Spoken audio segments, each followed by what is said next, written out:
Welcome to the Outdoors and Holistic Project, the podcast edition with City Girl in Nature. My name is Kusia, and today I have Zainab joining me, founder of Wonder Wild Forest School and blogger, speaker of Afterlifeless Birth. Hi Zainab, thank you for joining. Hi, nice. Thanks for having me. No problem. Yeah.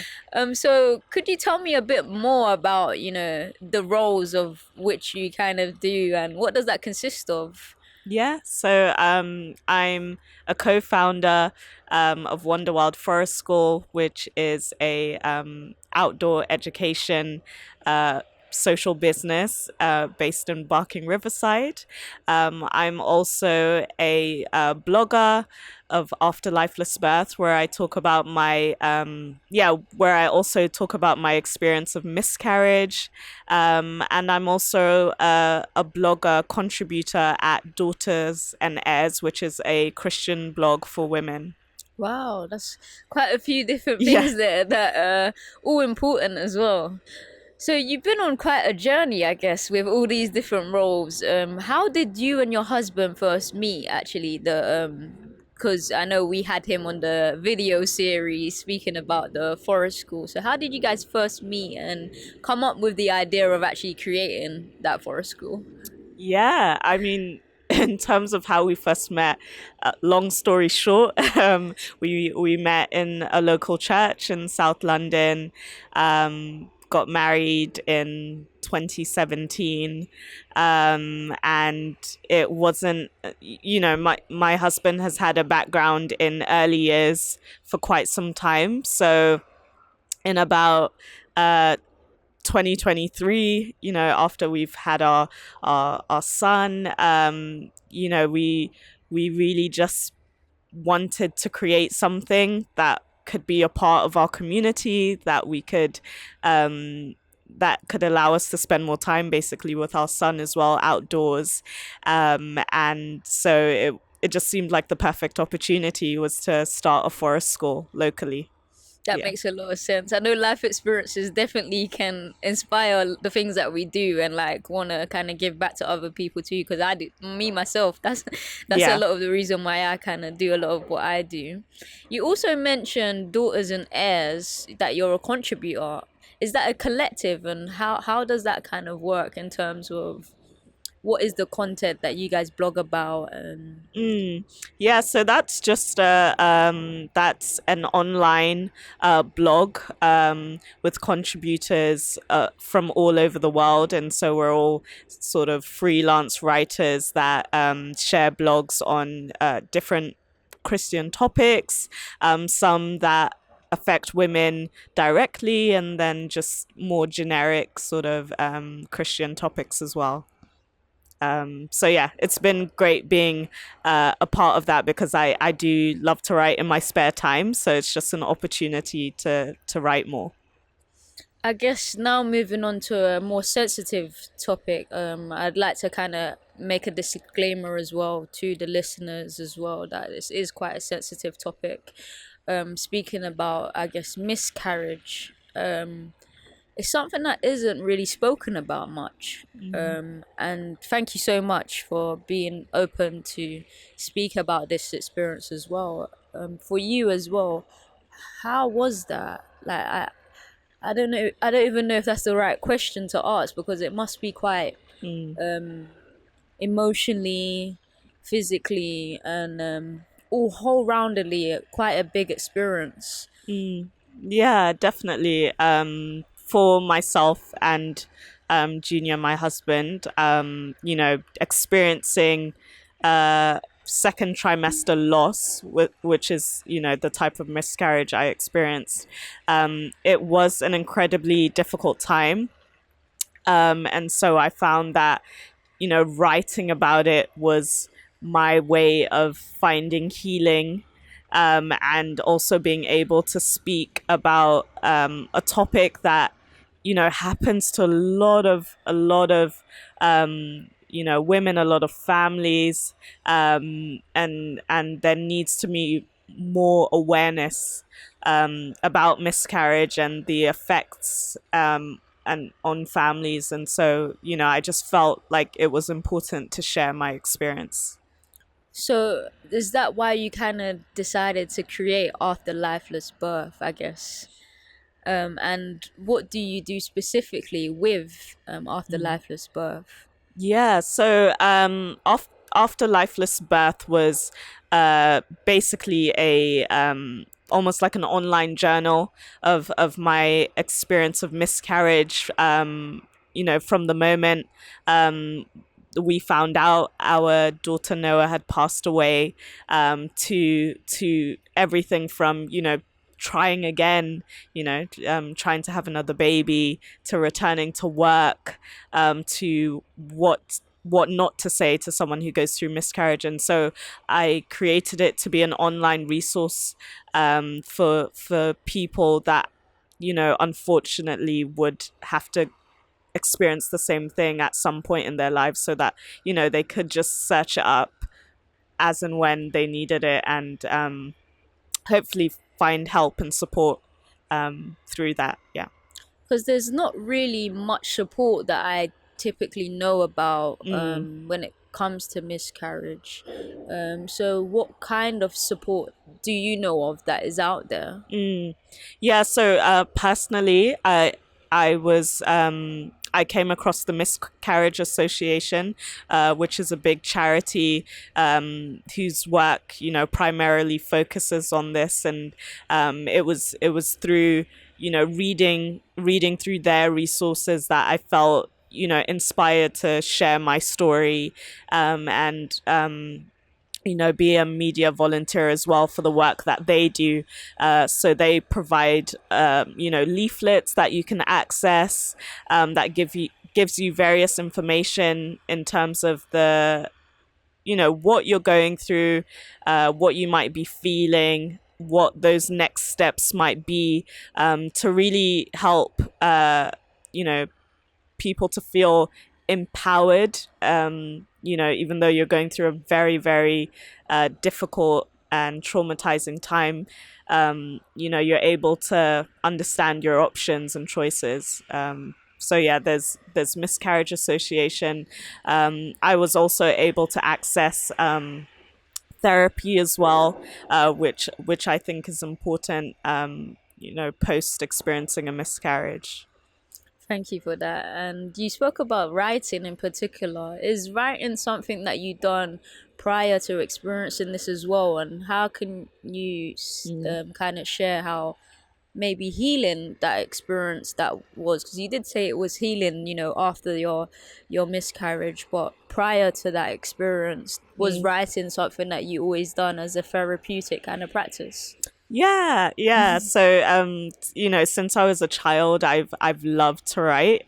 It's been my outlet to, imagine the impossible. And so, at various stages in my life, I've found that journaling, writing notes, whatever it may be, has helped me to kind of uh, understand my thoughts. So I definitely think it's a way of healing, because once you've gone through something that's really traumatic, sometimes you're having an out of body experience and you're not really understanding how you feel in that moment. So writing allows you to delve into that deeper. Yeah. I definitely agree. I personally like to write as well, especially going through challenging Mm. times. And sometimes it just feels like you can't actually say it to someone. Yeah. And for me, when I write, I find that it's kind of like it allows the thoughts to come out in a different way, because you're kind of like taking your time, Yeah. rather than like loads of thoughts rushing around. It's kind of like as you write, it kind of like becomes, oh wow, the rain. I'm sure listeners will be able to hear that, but we are in the polytunnel and the elements are around. But yeah, just a little disclaimer midway.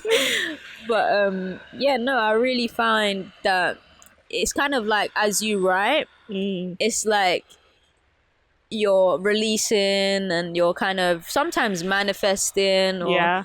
you know writing is, even me personally, I definitely can agree with that. um I guess also you mentioned that you and your partner as well, obviously going through this, it was quite a challenging time. I know for some people, and in fact a lot of people, it can cause like, I guess, quite a lead them into like quite a dark path, Yeah. whether that's individually and cause them to split up. And I guess for me the question is like, how did you both get through that together? Mm, Because that is in itself quite powerful, mm. with like something like a miscarriage. And Yeah. Yeah, it was an incredibly difficult time, and yeah, even between ourselves, it's it's hard to also it was hard sometimes getting my husband Junior to express how he was feeling, or to understand how he was feeling, because a lot of the time people focus on the woman, and and forget that there is another party also experiencing trauma from a miscarriage. But yeah, I think for us ultimately it was our faith.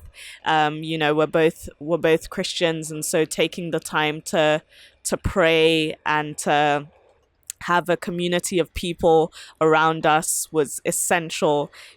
Thankfully we were never alone. People came to our home, people sat with us, people cried with us, people cooked for us. So I think you definitely need people around you, to care for you, if that's what you want, during that time. Yeah.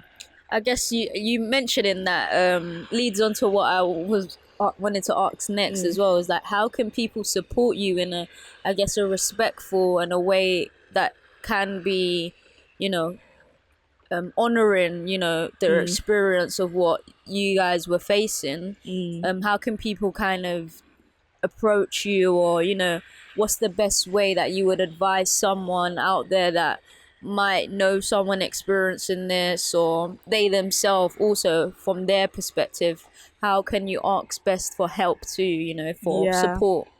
Yeah, I think it's just about, everyone grieves differently. So respecting how someone wants to grieve, and just offering support, saying that you are there, um, if and when people might need you. I know practical help during those times. It was just helpful, when you are grieving, just simple things like cooking yourself a meal or doing laundry. It's so it can be so comforting knowing that other people are there to do that for you, and you can just focus on understanding what you've been through. So I think definitely just being around and being available is important. If you could share some words of encouragement to Mm, someone that's gone through or going through that yeah. experience, what would that be? And how would you say they should try to stay encouraged? Mm. Oh, yeah, that's a hard one. I mean, personally, I would acknowledge that they are going through a really, really difficult and traumatic experience that not a lot of people will be able to understand.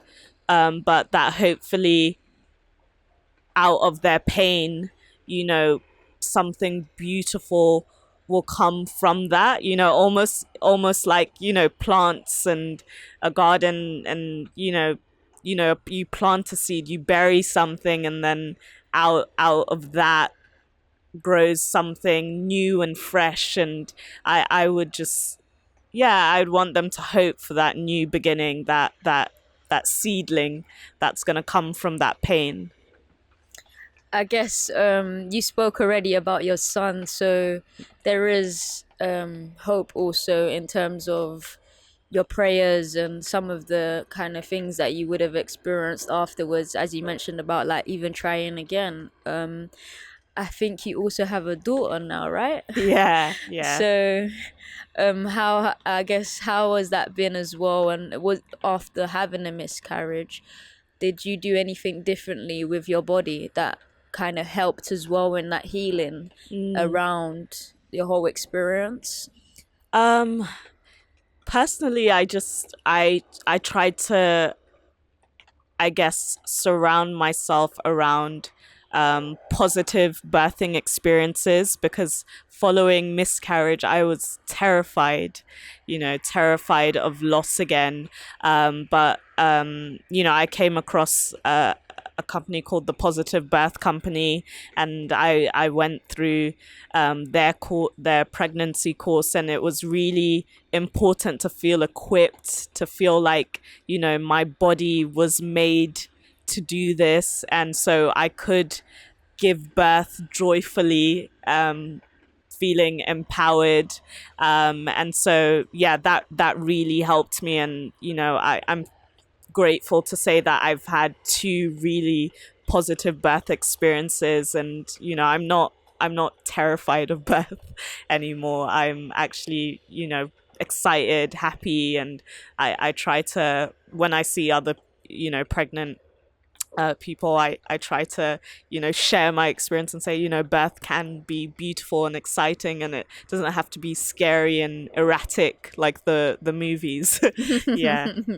Yeah, funny that you mentioned positive birth. I actually uh done a hypnobirthing course with them online through Five Times More. So Okay. through the Five Times More kind of website and stuff, which is essentially a platform. You probably are familiar, but it's basically for around black women. The stats are that they're 5 times more likely to die in Mm, childbirth and pregnancy. mm, So that platform partnered with Positive Birth around hypnobirthing, and I signed up to the free kind of course, and I too kind of enjoyed being able to understand the sciences. There's like different mm. sections and stuff, and that I felt more equipped as well going through birth, being able to see like the different stages and stuff. So that in itself, I know as well that Yeah. that definitely does help, especially I guess as women, Mm, a lot of the time we don't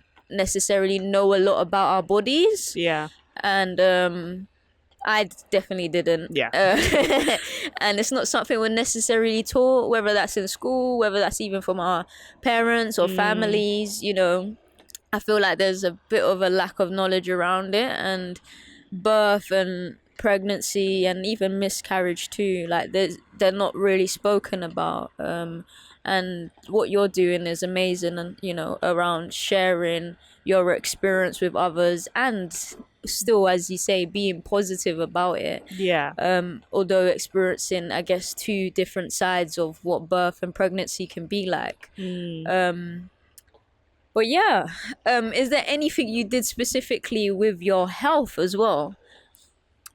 Um, Probably not.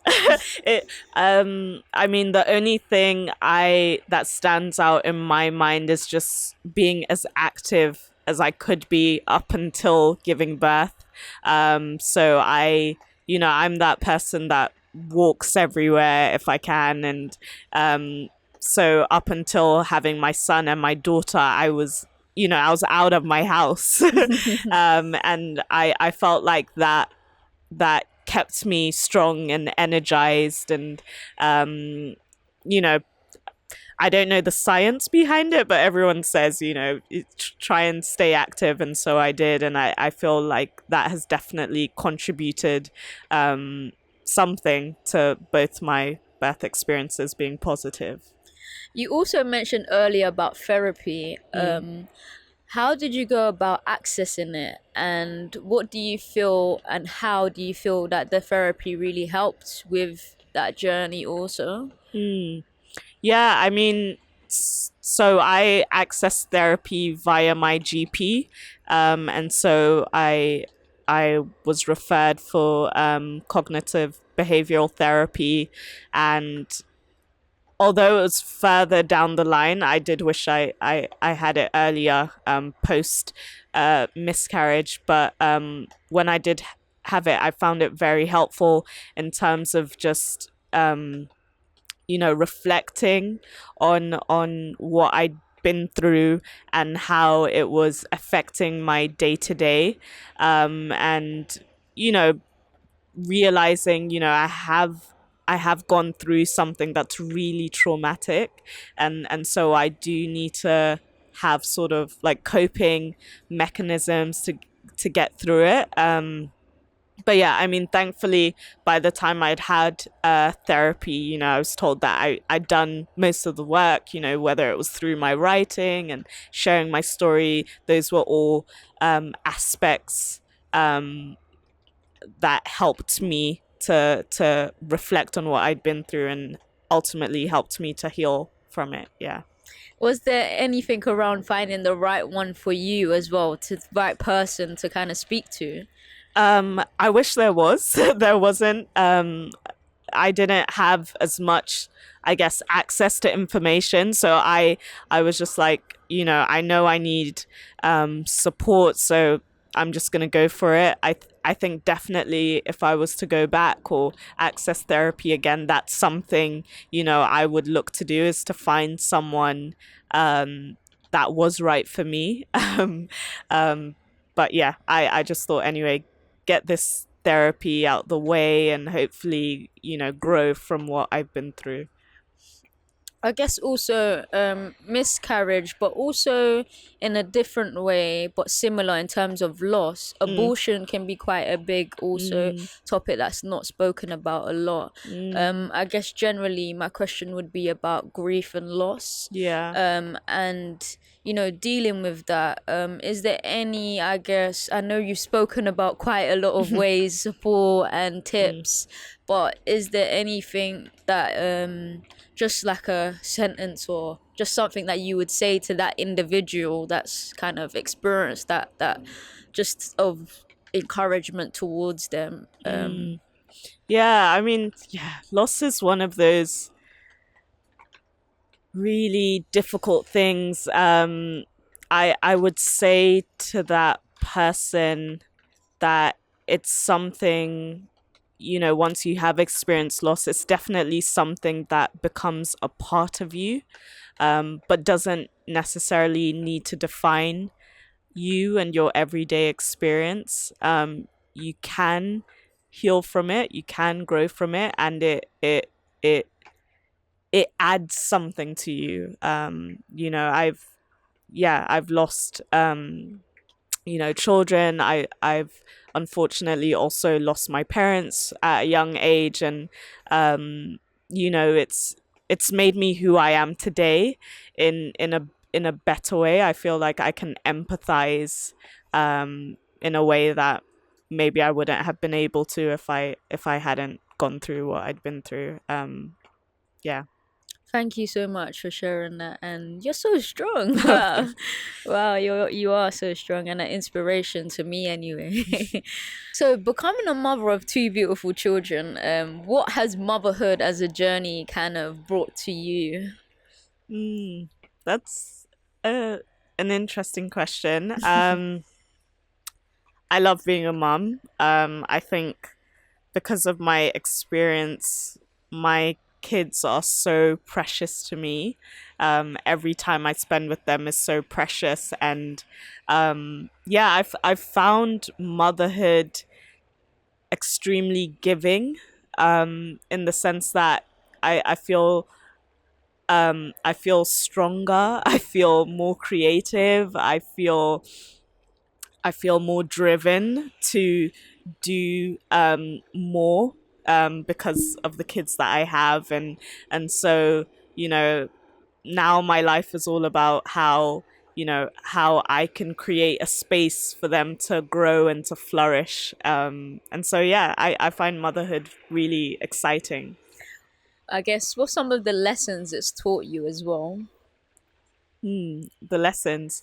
Um, the lessons it's definitely humbled me. So I know before this, we were talking about having to scrape poos out the bath and different funny stories like that. So it's definitely humbled me. I've been um, I've had seasons where I've been extremely tired, um, um, or just overwhelmed with what's happening around me, and you're just reminded that this small human being's dependence on you is immense. They depend on you for everything, and so then I realize, I can't just do it in my own strength. So I'm relying on my faith, I'm relying on my community, and there's been many a time where I've said, I do need help. I do need someone to help me cook for the week, or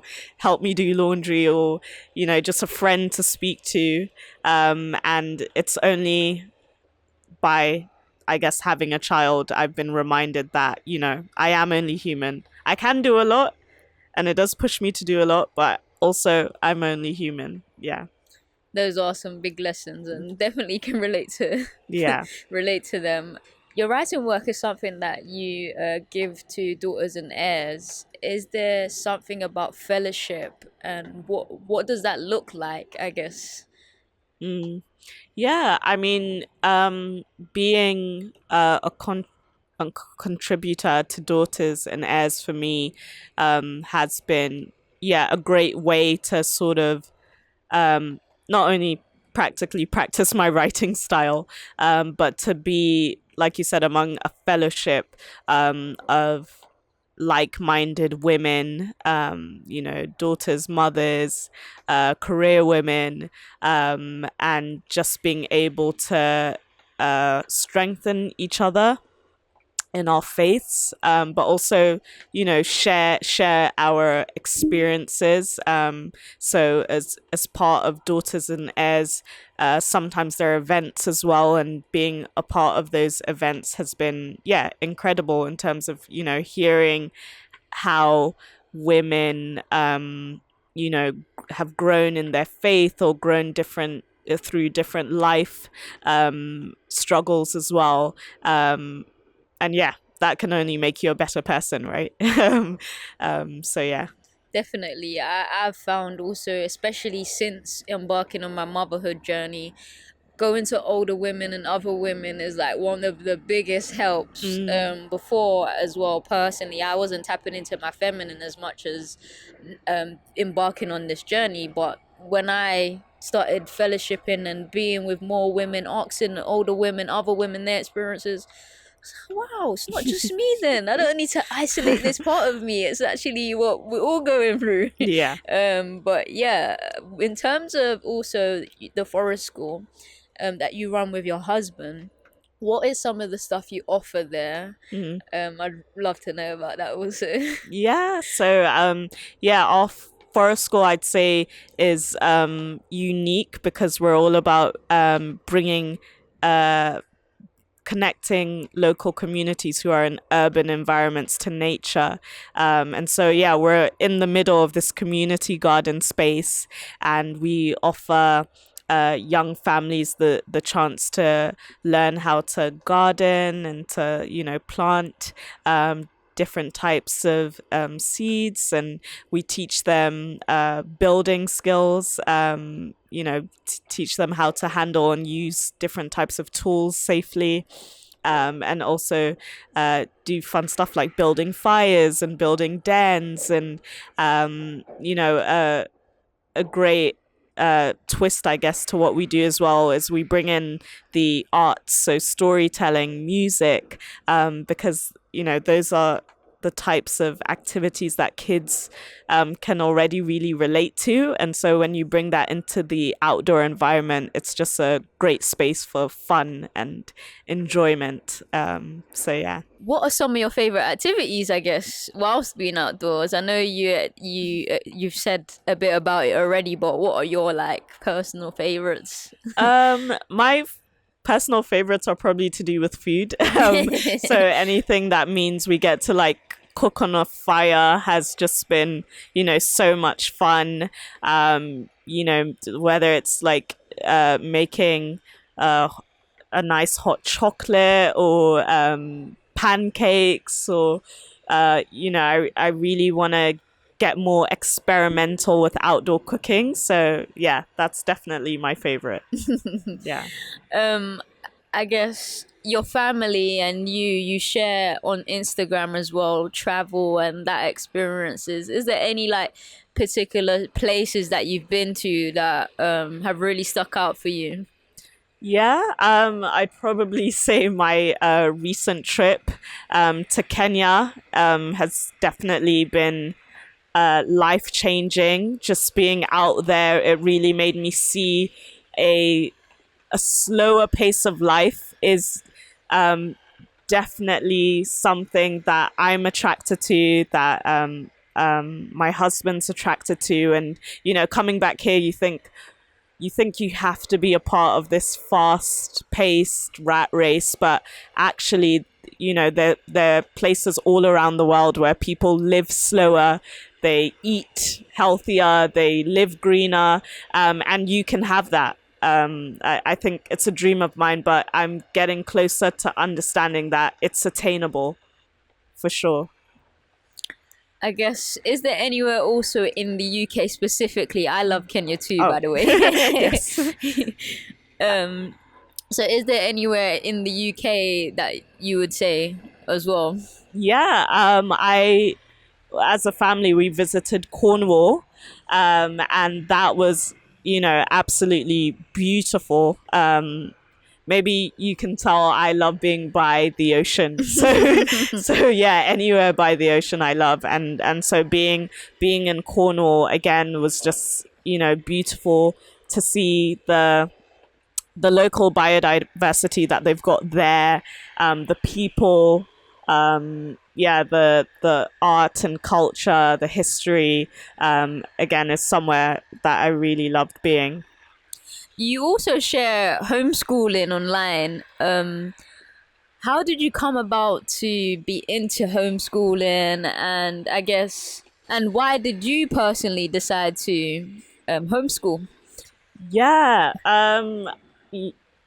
I think for many reasons. So, as I've already shared, in terms of my personal background, my parents passed at a very young age, and so having a family has meant a lot to me. And I sort of thought, how do I get to spend more time with my family? How do I parent intentionally? And so, homeschooling was an option that I heard of, and I was like, wow, do people actually do this? And they do. I've come across families who are second, third generation homeschoolers, and it's this way of taking learning outside of the classroom, and it's given me this opportunity to think about how I educate my son and my daughter, because ultimately as parents you're always teaching, aren't you? And so this is just another way to really share and impart more to your children. So yeah, I'm on this journey, and I'm really excited for the future. What's some of the challenges, but also the best experiences with your homeschooling so far? Yeah, I'd say the challenges are finding a community of people. So sometimes people have a misconception that when you homeschool, you're isolated and at home. But actually, what you need to do is find a community of like-minded people, of, friends for yourself and for your children. And so I thankfully been able to find that this year. And so, I'm like, these are the people that my children are going to grow up around. And that's really important. And I guess the sort of positives or opportunities have been watching particularly my son just be really excited about learning. He is obsessed with numbers, with letters, with learning in general, and that's just given me you know, an excitement to want to keep learning, which is why, starting a forest school as well, it's, me and Junior were learning in the same way that our children are learning new skills. And yeah, that's it. Fantastic. How does that kind of compare to traditional schools, would you say? Yeah, I guess, you know, traditional schools, you have to fit in a box. So I always say, I don't necessarily have anything negative to say about my school experience. I did okay slash well in school because I fit in the box. But if you don't fit in the box, it can be very difficult to do well, to explore other skills that you might have. And so that's why I think homeschooling is such a great opportunity, because you're not limited by a curriculum. You're not limited by staff shortages or lack of funding from the government. As parents, you can have your child lead their passions. And so yeah, I can't wait for my son or my daughter to say, oh, I want to learn about marine life, and I can be like, great, let's do this tomorrow. And we can take a holiday somewhere just to learn about something, and we're not limited by the school year, for example. So yeah, I'm really excited about that. If someone is considering, exploring homeschooling, or maybe transitioning from traditional school to homeschooling, what would you say is like some of the first steps? Yeah, I mean, I'd say definitely have your why established, why you're considering it, especially because it's a slightly alternative way. You will come across opposition and people giving you weird looks as to, why would you want to spend more time with your children? Like, you're going to find it really hard. How's that even possible? So I think understanding why you want to homeschool is really important. And then understanding what lifestyle you envisage for your family. Because like for me, as I said, I envisage a slower pace of life where my husband and I can be as present as practically possible with our children. So if that's the sort of lifestyle people want, if people are able to work remotely, or you want to travel more, those are those are the ways you can start to, I guess, write down. Some people might say their dreams, or they want to manifest that. But yeah, for me, it's just about understanding, okay, this is the lifestyle I want.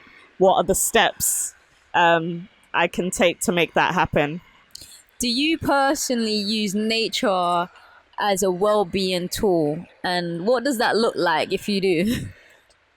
Yeah, I mean, to be honest, I want to do more. I guess for me, just being in nature gives me a heightened sense of being alive. So even if it's just like we're doing now, like listening to the rain, to noticing what's around me, feeling, touching things, smelling, all of that does so much for me. And that's why I love being outdoors. What's some of the greatest kind of tips you can share with other women, with their role as a wife, as a mother, and just generally self-care?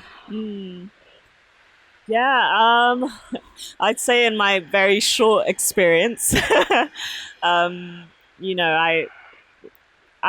been married now for 7 years, and yeah, also now a mother of two children.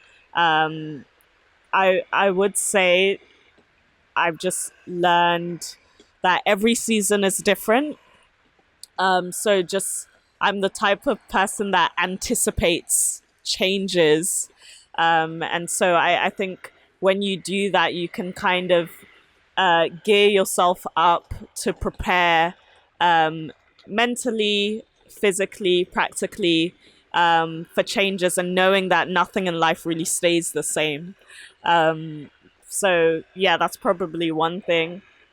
And with that comes, having the humility to learn from others who have gone before. So I respect anyone who's ahead of me, and just having that ability to listen to others, and take that forward in my life, in my parenting and my marriage. I feel like we are a generation of people who are listening and learning a lot, taking in a lot of information. So I guess it's just finding the right people to listen to is so important in your growth, as a wife, as a mother, as a woman, in general. Yeah. Sorry, any self-care tips as well? Self-care. Don't forget about yourself, because those are Oh some dear. good tips in terms of being a mother and a wife, but also for yourself, like Yeah. any self-care tips. Self-care. I'm learning that from other people for sure. So, I've got a list on my phone of to-dos for myself. I think it's so easy to give a lot out. So yeah, I guess in terms of that, I'm still learning. My tips are just to do things that bring you joy, to make you feel good, whether that's physically or mentally. So I've got a list of like going to music gigs, or going to an exhibition, and those are the kind of things that I want to do. But yeah, I'm yet to do it, but it's on my list to just spend more time, taking care of me. Yeah. Hopefully, you do get around to doing that, because balance is important. Yes. Yeah. It is. How can people find more about you and your work? And yeah, what are the platforms, and how can they maybe get in touch with you? Yeah, sure. So I'm on Instagram at Zainab Jallo. And also our forest school is at Wonder Wild Forest School on Instagram as well. From those platforms, you'll be able to message me, contact me, and I love just chatting to people, finding out what they do, and always looking for ways to contribute or collaborate with others. And also, after lifeless birth, is there a website that people can, or a blog kind of space that people can access to? Yes, so Afterlifeless Birth is my WordPress blog.